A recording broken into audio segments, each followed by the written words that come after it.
जीवन से बिभर के जियो अमर माँ से माटी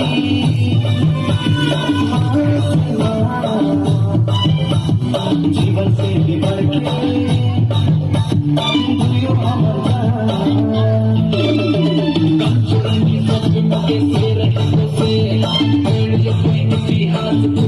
पहले सबके करो ना जय जोहार जय जोहार जो ना जय जोहार बताई तो लिखे को जय जोहार आगे बाकी में को जय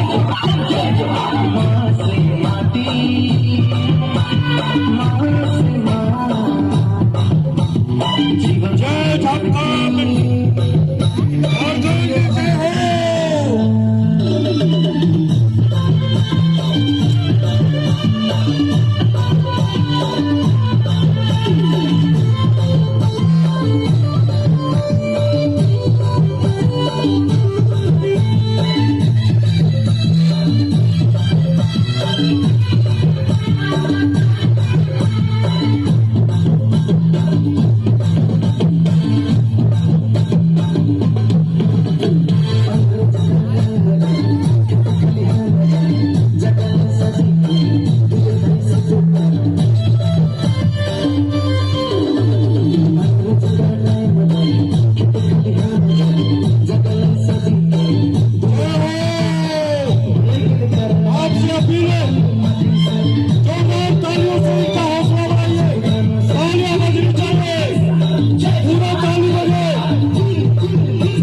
Jai Johaar.